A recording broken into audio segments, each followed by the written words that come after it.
Suatu hari ketika kami berjalan bersama Rasulullah, lalu kami ini melewati dua kubur. Kemudian jar Abu Hurairah, Nabi ini berdiri di dua kubur tadi. Tiba-tiba ujar Abu Hurairah, wajah Nabi ini berubah dan tubuh Nabi ini menggetar menghadapi dua kubur tadi. Ujar Abu Hurairah, wahai Rasulullah, kenapa pian menggetar? Kenapa pian wahai Rasulullah? Rasulullah Shallallahu Alaihi Wasallam mengatakan, apakah kalian mendengar apa yang aku dengar? Dua kubur ini jar Nabi sedang disiksa dan diazab dengan azab yang begitu pedih, dengan siksaan yang begitu berat, karena sebab dosa yang sebenarnya ringan. Jar Nabi, ringan dosanya ditinggalkan. Maksudnya apa dosa itu wahai Rasulullah? Jar para sahabat. Rasulullah Shallallahu Alaihi Wasallam menjawab,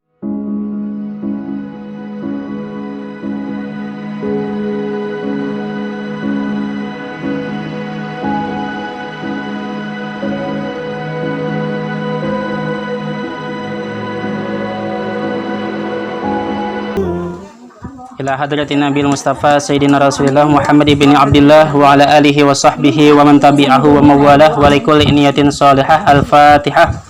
A'udzubillahi minasyaitonir rajim. Bismillahirrahmanirrahim. Alhamdulillahirabbil alamin arrahmanir rahim maliki yaumiddin.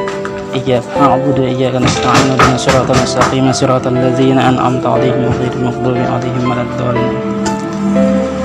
Bismillah, alhamdulillah, wassalatu wassalamu ala rasulillah, la hawla wa la quwwata illa billah.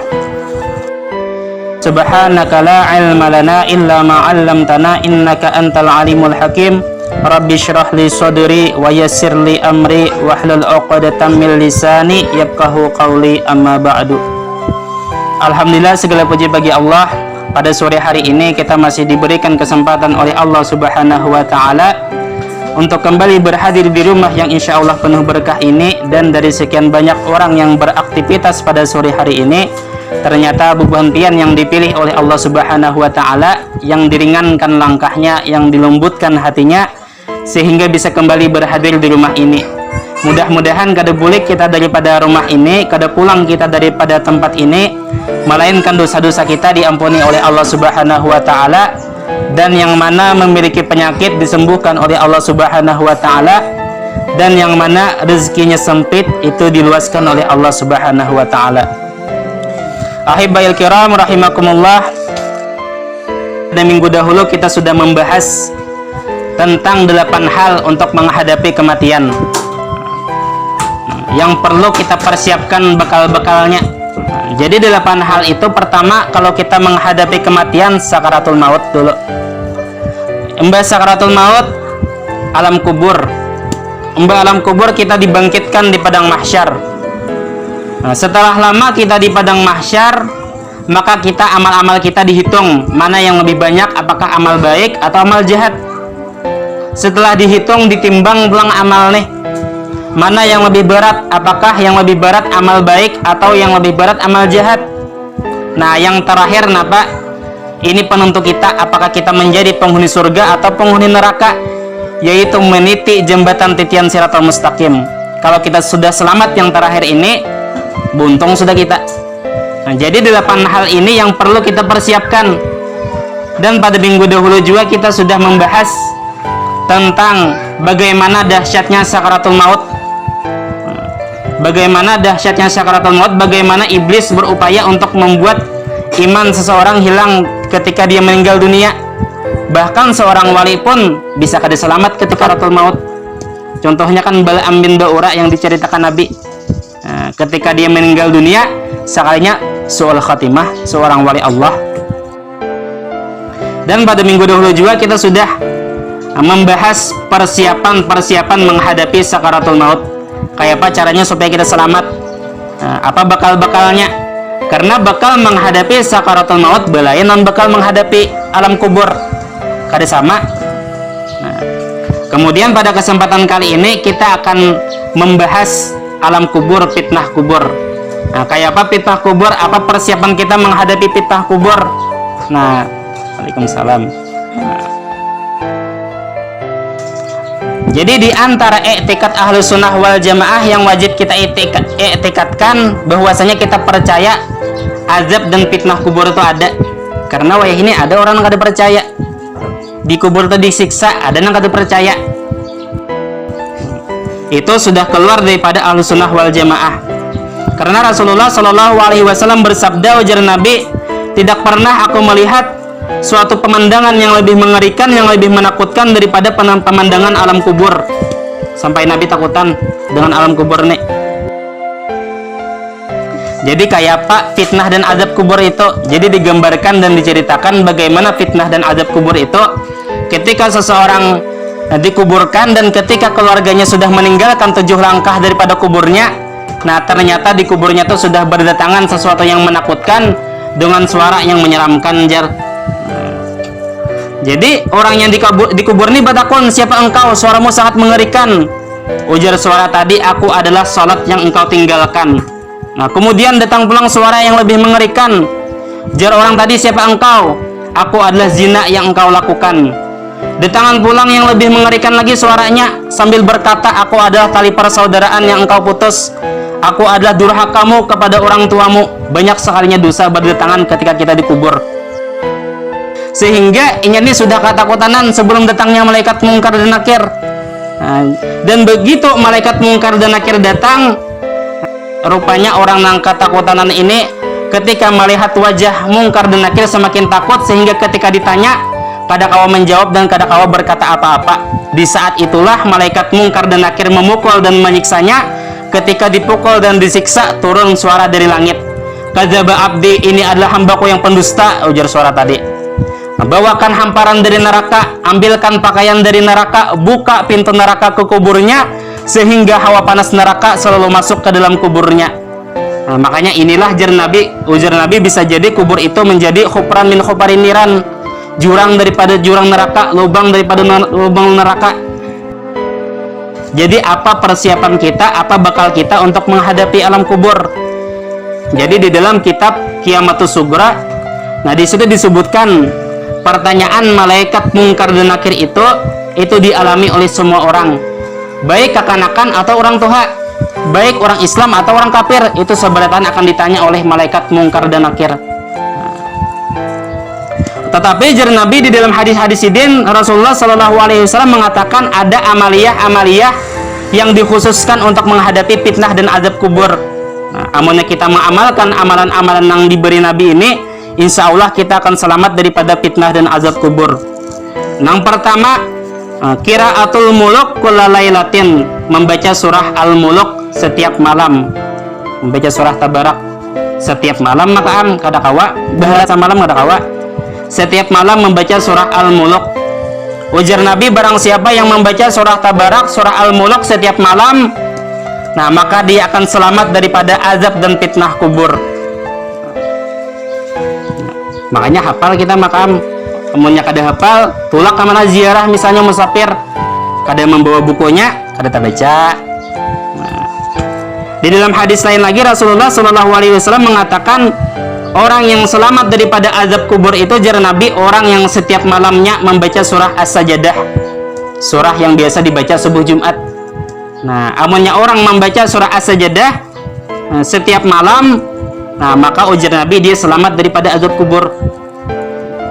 Dan lebih baik lagi, alangkah baiknya lagi kita baca pulang 2 surah tadi, kita gabungkan, kita baca surah Tabarak dulu, kemudian kita baca surah As-Sajdah langsung keduanya. Marah kada bapak, cuman dibiasakan Tabarak dulu, enggak? Nah, alangkah baiknya lagi kita hafal pulang keduanya. Amunnya hafal tuh insya Allah kada pacang tertinggal lagi, kecuali kada ingat lagi. Nah, amunnya kada ingat kita baca siang. Dan alangkah baiknya lagi kita baca pulang 2 surah tadi di waktu maghrib. Ujar Nabi, barang siapa yang membaca surah Al-Muluk dan surah As-Sajdah di waktu maghrib, maka dia akan mendapatkan pahala seperti beribadah di malam Lailatul Qadar. Puan. Nah, itu alangkah baiknya lagi kita sembahyang sunat pulang, kita baca rakaat pertama surah Al-Muluk, rakaat kedua surah Sajdah, itu lebih baik lagi. Yang penting surah Al-Muluk kita terbaca dulu. Yang kedua pulang bekal kita menghadapi azab dan fitnah kubur napa? Al-mautu fi sabilillah, mati di jalan Allah. termasuk orang yang mati di jalan Allah, orang yang mati syahid, orang yang mati li'la kalimatillah, orang yang mati membela agama Allah.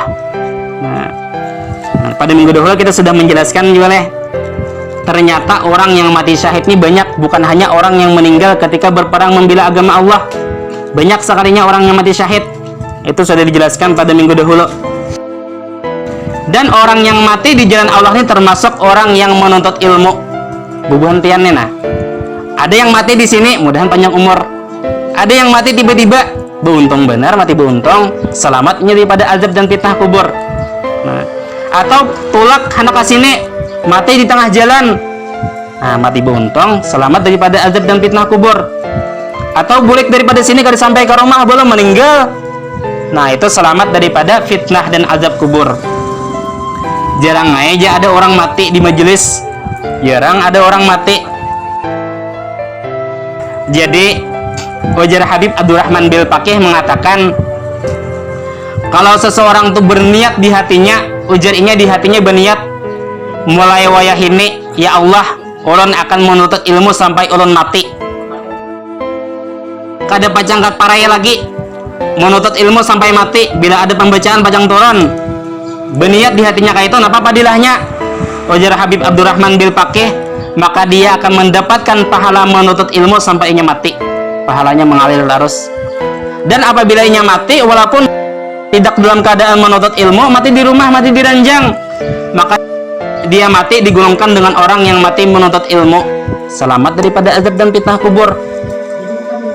Kita nyatakan di hati. Nah, kita nyatakan di hati, ya Allah, mulai wayah ini sampai ulun mati, kada akan pernah lagi meninggalkan majelis ilmu, akan menuntut ilmu sampai ulun meninggal dunia. Ini kebenaran, kejujuran kita dalam niat nih hanya Allah yang menentukan. Bujur kada kita berniat. Nah, kada tahu apa niat kita ini bujur atau kada, itu Allah yang menentukan. Nggih. Amunnya niatan haja timbul-timbul kada suara lagi turun. Nah, berarti kada bujur niatnya. Nggih. Kemudian yang ketiga, persiapan kita menghadapi fitnah dan azab kubur, yaitu berdoa sebelum salam. Ada doanya kalau Allahumma inni a'udzubika min azabil qabri wa min azabin nari wa min fitnatil mahya wal mamat wa min fitnatil masihid dajjal. Itu jangan pernah kita tertinggal. Itu doa untuk menghadapi alam kubur. Nah, itu sunat aja bacaannya. Cuman ujar Nabi, siapa yang tertinggal membaca doa ini besok sembahyang jar Nabi. Besok sembahyang jar Nabi tertinggal membaca doa ini. Nah, artinya penting benar sampai Nabi berucap kayak itu. Ada sahabat yang tertinggal membaca doa tadi, sembahyang besok jar Nabi. Nah, itu luar biasa berarti doanya sampai Nabi menegur. Nah, kemudian pulang persiapan kita menghadapi fitnah dan azab kubur, berhati-hati dalam qada hajat dan menjauhkan diri daripada namimah. Siapa tahu namimah? Nah, namimah itu anjur atar. Tadengar kabar di sana sampaikan ke sini, tadengar kabar di sini sampaikan ke sana, behual akhirnya orang. Nah, itu anjur atar. Nah, kenapa kita harus menghindari, berhati-hati dalam qada hajat dan menghindari namimah? Karena jar Abu Hurairah, waktu itu Abu Hurairah suatu hari ketika kami berjalan bersama Rasulullah, lalu kami ini melewati dua kubur. Kemudian jar Abu Hurairah, Nabi ini berdiri di dua kubur tadi. Tiba-tiba ujar Abu Hurairah, wajah Nabi ini berubah dan tubuh Nabi ini menggetar menghadapi dua kubur tadi. Ujar Abu Hurairah, wahai Rasulullah, kenapa pian menggetar? Kenapa pian wahai Rasulullah? Ujar Rasulullah Shallallahu Alaihi Wasallam mengatakan, apakah kalian mendengar apa yang aku dengar? Dua kubur ini jar Nabi sedang disiksa dan diazab dengan azab yang begitu pedih, dengan siksaan yang begitu berat. Karena sebab dosa yang sebenarnya ringan jar Nabi, ringan dosanya ditinggalkan. Apa dosa itu wahai Rasulullah? Jar para sahabat. Ujar Rasulullah Shallallahu Alaihi Wasallam menjawab, kuburan satu ini jar Rasulullah kada hati-hati dalam buang air kecil. Akhirnya buang air kecil cipratannya kemana-mana, benajis kada sah sembahyangnya. Atau orang tuh kada hajat nang kaya wisi kita wayah ini, di situ kada hajat, di situ juga bebesoh. Akhirnya cipratan banyunya kemana-mana, sembahyang kada sah sembahyangnya karena benajis. Makanya kalau wisi kita ini kan di situ kada hajat, di situ bebesoh. Nah, itu kita bebesoh setengah awak makam. Nah, mulai pinggang sampai ke bawah. Karena cipratannya kemana-mana, kecuali kita situ kada hajat, basah bebesohnya ke lain tempat lain supaya cipratannya kada kemana-mana. Dan jar Nabi, kuburan yang satu ini dia diazab, dia disiksa dengan siksaan yang begitu berat karena kata-katanya menyakiti hati orang lain. Ketujuh anjur atar namimah. Terdengar kabar di sana bawakan ke sini, terdengar kabar ke sini bawakan ke sana, bahwal jadinya orang. Nah, tahulah aja ikam tuh nyebut ikam tadi aku mendengar aja. Nah, akhirnya bahwal bakalahi orang sampai mati kedebawaan gara-gara anjur atar. Nah, kita hindari, menjauhkan diri daripada namimah. Nah, kemudian pulang orang yang selamat daripada fitnah dan azab kubur, yaitu al-mautu lailatal jum'ah wa yaumaha. Orang yang mati di malam dan di siang Jumat. Ini kada kau dia malakan nam. Paling kawa kita berdoa mudahan dimatikan hari Jumat. Nah, dengan syarat orang yang mati di hari Jumat ini atau malam Jumat orangnya Islam. Orang Islam, mun orang kada Islam kada babungsi hari Jumatnya. Mun orang mati mabuk bang ya baja hari Jumat ha pulang. Orang mati mabuk hari Jumat. Itu antara dua. Bisa jadi ketikanya meninggal dunia diampuni oleh Allah, atau ketika ia hendak meninggal dunia dicabut imannya. Kada babungsi lagi hari Jumatnya. Antara dua. Nah, kemudian pulang yang keenam, orang yang selamat daripada azab dan fitnah kubur, mangkatalahu batnuhu, orang yang dibunuh oleh perutnya sendiri. Kayak apa orang yang dibunuh oleh perutnya sendiri itu ya Pak? Orang mati sakit parut, ya tuh tak? Orang mati sakit parut. Nah, itu orang selamat daripada azab dan fitnah kubur. Ada kita misalnya ingat keluarga kita yang meninggal berdahulu sakit parut nih. Nah, sidin insya Allah selamat daripada azab dan fitnah kubur. Kalau nyaman-nyaman mati sakit parut. Nah, jadi para ulama mengatakan orang yang selalu mengingat kubur, orang yang selalu mempersiapkan kubur, dia pasti dia akan mendapati kuburnya tuh raudatan min riyadil jannah, akan mendapati kuburnya tuh taman daripada taman surga. Dan para ulama lagi, orang yang selama ini dia lalai daripada mempersiapkan diri daripada menghadapi alam kubur, maka dia akan memperdapati kuburnya itu khufratan min khufarin niran, jurang daripada jurang neraka. Jadi orang yang kada berhasil dalam menghadapi fitnah kubur itu pertanyaan mungkar dan nakir itu fitnah kubur. Orang yang kada berhasil menghadapi fitnah kubur, maka dia akan disiksa dan diazab. Dan orang yang selamat daripada fitnah kubur, maka dia akan mendapatkan nikmat. Jadi antara dua orang di kubur nih, bisa jadi diazab, bisa jadi mendapatkan nikmat. Nang mati jadi hantu tuh kadida orang mati jadi hantu.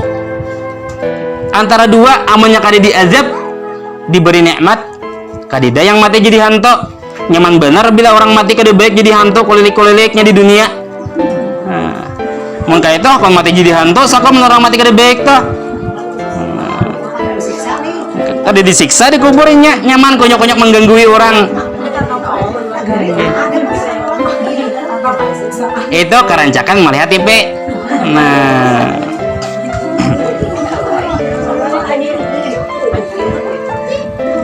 kenapanya? Jadi hantu itu apa? Hantu tuh jin. Jadi di diri kita ini ada jin, ngarannya jin karin. Apabila kita baik, jin karin di dalam diri kita ini baik. Apabila kita jahat, jin karin yang di diri kita jadi jahat. Jadi bila kita mati kada baik, mati kita jin masih hidup. Jadinya menyerupai diri kita. Bakulik-kulik yang ganggu orang tuh lain kita, lain orang yang meninggal lain. Itu jin karin ngarannya.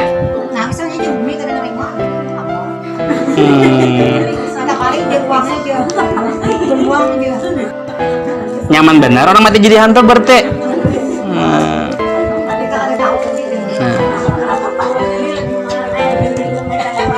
Jadi itulah persiapan untuk menghadapi fitnah dan azab kubur. Nah, kemudian kalau kita sudah melewati fitnah kubur, pertanyaan mungkar dan nakir, maka kita akan berada di kuburan sampai hari kiamat. Jadi kita perlu pula mempersiapkan bekal kita dalam lawasnya kita menghadapi kiamat tuh. Bayangkan wah ini orang yang di kuburan dahulu sampai wah ini masih berada di kuburan. Nah, jadi apa persiapan kita di situ pulang? Nah, itu minggu kaina pulang. Apa persiapan kita menunggu hari kiamat tuh di kuburan? Untuk ada apa lagi beramal? Nah, apa persiapan kita di dunia untuk menghadapi lawasnya kita berada di alam kubur? Nah, itu minggu kaina. Mun hendak tahu hadir kena minggu kaina. Yeah. Ada yang tahu sudah sapalih di sini. Okay. Nah, ya Pak. Bisi anak yang mendoakan tuh salah satunya tuh, Pak. Enggak. Cucu yang soleh mendoakan. Nah, enggak. Takutnya dulu cucu tahu langaran kota. Enggak. Bisi cucu lo berataan takutnya ngaran kota tahu lah tuh. Bila tahu ngaran pian, insya Allah ada harapan pacang dikirimnya bila meninggal. Bila kada tahu, patut dicurigai, ingatakan ngaran guna toh.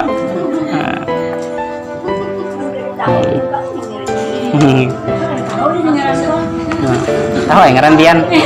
Sambat kah? Ada usaha leh.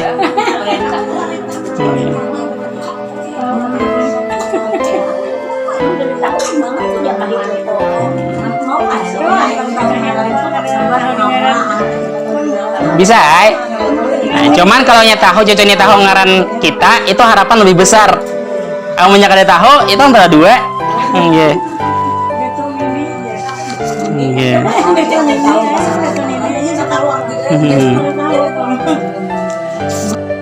Kemudian kita melanjutkan ulang kita pikir. Nah, kalau musannif rahimahullah wa nafa'ana bi ulumihi fid dharain amin. Nah, yang pertama memandikan mayat. Jadi semalam itu kan ada 4 perkara yang perlu kifayah hukumnya yang kita mempelajari. Yang satu memandikan mayat, yang kedua membungkusnya, yang ketiga menyembahyangkannya, dan yang keempat menanamnya. Jadi ini dulu yang kita wajib belajar. Masalah kada diazani kaina dulu ngintu. Masalah ditahlilai kada kaina dulu, ditalkin kada kaina dulu. Jangan abut masalah azan kali diazani aja keluar rumah. Kaina dulu membahas itu. Nah, 4 nih wajib kita belajar dulu. Nah. Cuman sebelum kita memandikan jenazah ketika meninggal dunia tuh apa yang kita lakukan? Jadi yang pertama kita segera pejamkan matanya. Nah, yang kedua menutup mulutnya. Ini paham bacaan sudah dijerat sini leh. Nah, menutup mulutnya. Yang ketiga meninggikannya daripada lantai. Nah, dia ada kitilam kah? Ditinggikan daripada lantai. Nah, yang keempat melemaskan ruas-ruas persendiannya. Kayak apa itu? Nah, digulak-gulak tangan-tangan sidin, nah batis-batis sidin ditarik, ditunjul. Nah, enggak orang meninggal. Kina biasa tempat-tempat gerakakan pulang. Itu jarang orang melakukan. Jadi guru dulu lagi kayak ku meninggal jasiden kuitan gak kayak kasiden mengisahkan ku anu jasiden gulak pada sendian cangan orang jasiden manapa jasidinnya tuh enggak. Jadi itu jarang orang melakukan yang kayak itu. Dilemas-lemaskan persendiannya enggak. Ini yang paling nyaman anak makaam. Amun orang lain kan segan, yang paling nyaman anak, makanya anak harus tahu. Makanya yang di sini tuha-tuha berataan. Kina lah bawai anak isok yang kayaknya ke sini. Ini anak makam yang seperti sendian mana digerak-gerakan. Nah, yang kelima mensedekapkan tangannya. Dengan tangannya kayak ini leh. Enggak, mensedekapkan. Pohon kayak Pak. Di dalam kitab disedekapkan tangannya, disedekapkan. Itu anjuran. Kalau kayak ini ya ada apa-apa juga, cuman anjurannya kayak ini. Nah, makanya kita persendiannya itu dilemaskan. Nah, kalau karas diminyaki. Nah, diminyaki tunggal ikitan. Kamu kada kawas sama sekali jangan dikarasi juga. Marah aja dah. Makanya kita sajam-sajam nih pulang. Nah, nggih. Ada juga yang lama leh. Han, baik lah tak? Nggih. Kemudian kan ditutup pakai kain tipis. Jangan kada ditutup pakai kain tipis. Nah, dan diberi beban di atas parutnya. Caramin kan misalnya jangan terlalu berat diandaki beban. Nah, diandaki caramin kah atau apakah di atas parut sidin. Nah, yang ke-8 dilepas pakaiannya tanpa harus membuka auratnya. Jangan sampai tak buka aurat sidin. Ini berdua makam saya kong mau kain, saya kong mau maculi. Nah, di dalam kada boleh kita walaupun orang yang meninggal haram kita melihat aurat bibinian sama bibinian kan semalam antara pusat dan lutut.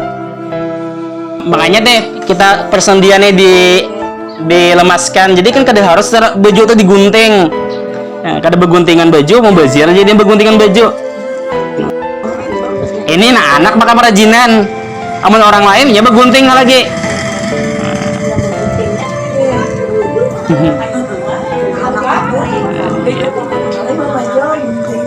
Nangka 9, tidak meratapi, menggaung-gaung, jangan. Menangis kada apa-apa, wajar menangis kuitan meninggal. Jangan menangis ja, banyak jangan sampai titik ja kamayit pacangnya padih disiksa atau kada bujur atau siapa madakan kayak itu. Nah, jangan menggaung-gaung atau bubungi-bungi sedikit kada apa-apa. Wajar orang menangis kuitan meninggal dunia. Kada apa-apa. Kada apa-apa. Itu pada bapak itu wajar. Nabi pun ketika anak sidin Ibrahim meninggal Nabi menangis. Kenapa nggak ada boleh marah semanahan tangis tangisakan supaya hilang rasa kesedihan ada bapak baik. Yang kada boleh itu marah tapi kayak apa aku lagi jam meninggal lakiku aja kayak apa aku lagi makan kayak apa aku lagi aja. Nah itu kada boleh. Itu meratap. Iya. Nggak boleh. Nah, kemudian yang ke-10 menginformasikan atas meninggalnya. Kita padahi meninggal sudah nih, ada yang meninggal. Cuman diusahakan mengumumkannya tuh jangan di masjid. Amun kada kawa juga harus di masjid. Jangan pas orang lagi auran di masjid lagi sembahyang. Tunggu dua orang sembahyang imbah.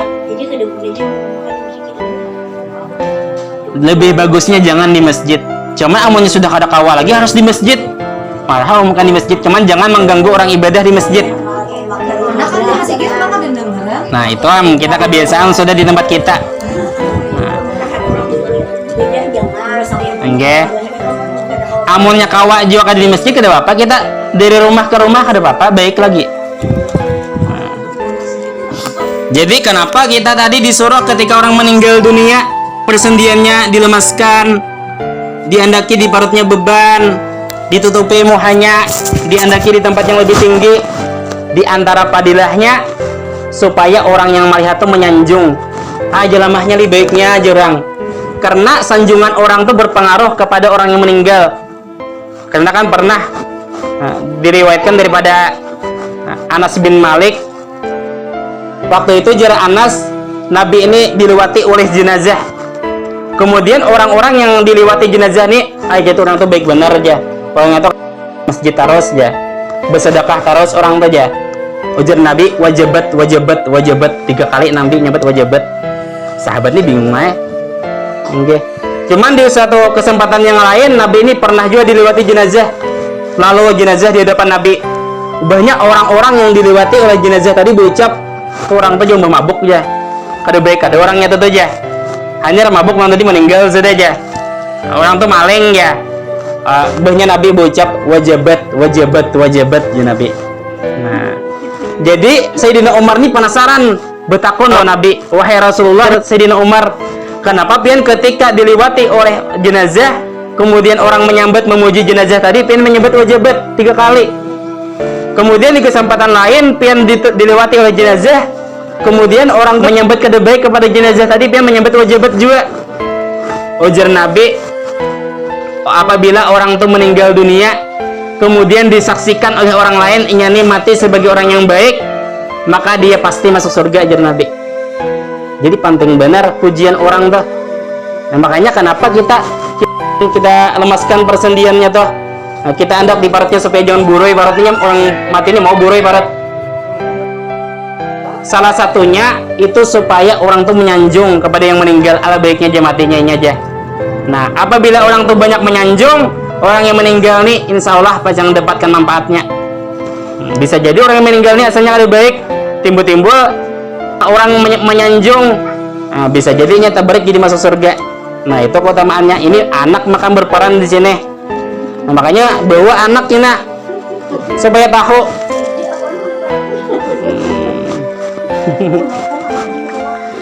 Ini dihijakan kuitan meninggal karas awak kuitan dimandiakan ngalih bener. Nah, itu dia. Nah, jadi orang mandiakan nyaman, awak bergerak-gerak. Oh, baiknya jorang. Nah, tuh insya Allah baik dengan orang meninggal tuh.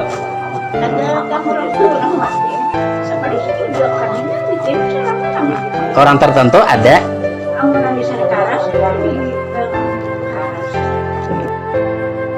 Adakah pertanyaan ke dia? Al-Fatihah.